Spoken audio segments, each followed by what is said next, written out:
Right. Watch your ears in a second. It gets really loud. Trudeau gets shouted down in Parliament. We should be doing better than that. That's why Listen to we're this. going to be able to continue to be there for Canadians.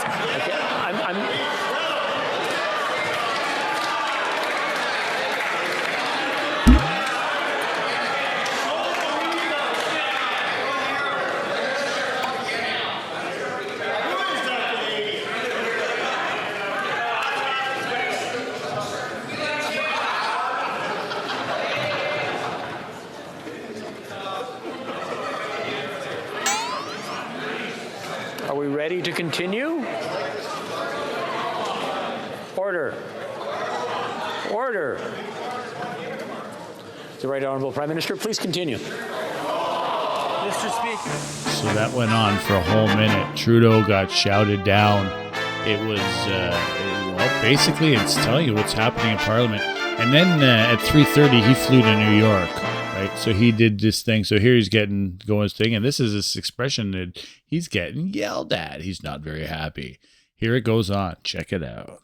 The cost after he and his ministers pumped their fists in the air and declared victory over inflation. It has now gone up 43% in 2 months through all categories. It's higher than here in Canada than it is in the United States and Japan. And worse, it may force the Bank of Canada to raise interest rates again, causing Canadian households who are the most indebted in the G7 to go bankrupt. Will he balance the budget to bring down inflation and rates before that nightmare unfolds? The Right Honourable Prime Minister. Over the past year, we've demonstrated that we were able to bring down inflation from the highs of 8.1%, while at the same time being there to invest in Canadians. What the Leader of the Opposition is saying is he wouldn't have been there to help 11 million Canadians with the grocery rebate. He wouldn't have been there to help Canadians with dental care for kids whose families can't send them to the dentist. He certainly wouldn't have been there to cut childcare fees in half right across the country on the way to $10 a day. Those are measures, Mr. Speaker, that have helped Canadians while maintaining fiscal responsibility and seeing inflation. The Honourable. Basically, it looks like here, Poliver, he's going to have the same issue, which is not being fixed by the Liberals, of housing costs and of course, inflation rising, 4%. We just had another hit today. Bad news for the government. And Pierre knows this point well. And this is where it gets all crazy. Doubling the debt on Canadians is not fiscal responsibility, and forcing Canadians to live in tents is not compassion, Mr. Speaker. That is the reality. After 8 years of this Prime Minister, life is miserable, especially for the poorest among us. And his solution is to make everything cost even more. Inflation is now accelerating. He hasn't brought it down. He stacked 4% inflation on top of the previous 8% inflation, which means that Canadians can't eat, heat, or house themselves. Will he reverse his disastrous policy so Canadians can pay their bills? Honourable Prime Minister. While the Leader of the Opposition continues to talk down Canadians and talk down the Canadian economy and say that everything is broken, we're getting to work helping Canadians through this difficult time. We're eliminating GST on construction of new apartment buildings to make sure that people can get rents, and we're encouraging all provinces to do the same. A number of provinces have stepped up. We're just going to make housing more accessible for millions of Canadians. We're just going to make housing more accessible for millions of Canadians. We're just going to make housing more accessible for millions of Canadians. We're just going to make housing more accessible for millions of Canadians. We're also moving forward on extending the repayment deadline for CBIL loans to help small businesses, and we're working directly with grocery chains to stabilize food prices. The Honourable Leader of the Opposition. One of the ways that this Prime Minister doubled housing costs was by flooding the economy with $600 billion of newly created cash, which bid up the price of homes, forced Canadians to overpay, and then many bought at rock-bottom low rates because he promised that they would never go up. His inflationary budgetary deficits pushed them up, and now 1/5 of all Canadians are actually unable to pay the interest on their mortgages. Their mortgages are growing in size. When they renew, it will be at a bigger principal at a higher rate. Yep. How many Canadians will go bankrupt, and will we have a mortgage crisis when that happens? Yes or no? The Right Honourable Prime Minister.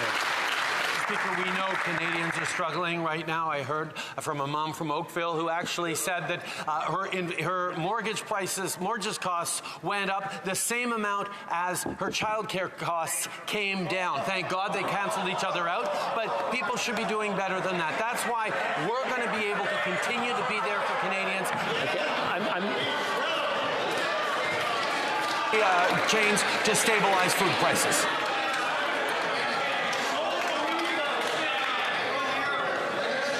Thank God they canceled each other out.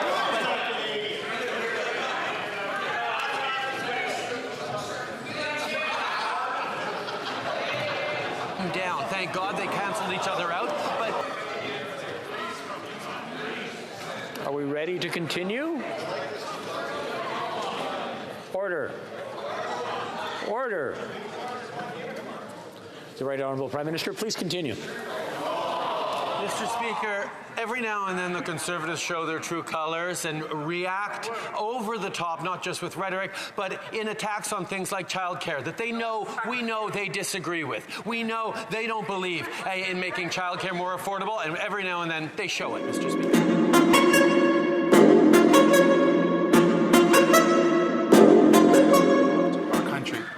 People fleeing violence and persecution have always thought of Canada as a safe place, but now that sense of safety and security has been. So what do you think? Jamie's saying he's hitting a harder line.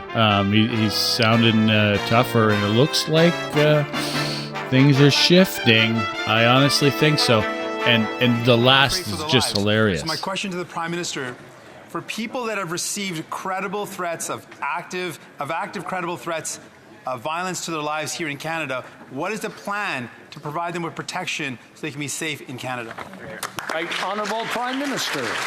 Mr. Speaker, millions of Canadians can trace their roots and origins to different countries in the world, some of which do not hold by the same values and rules that we do. And it's important for everyone to feel safe in Canada. That's why keeping Canadians safe is one of our absolute top priorities, why we continue to work closely with security agencies and partners and allies around the world to ensure that the rule of law is respected and citizens are kept safe.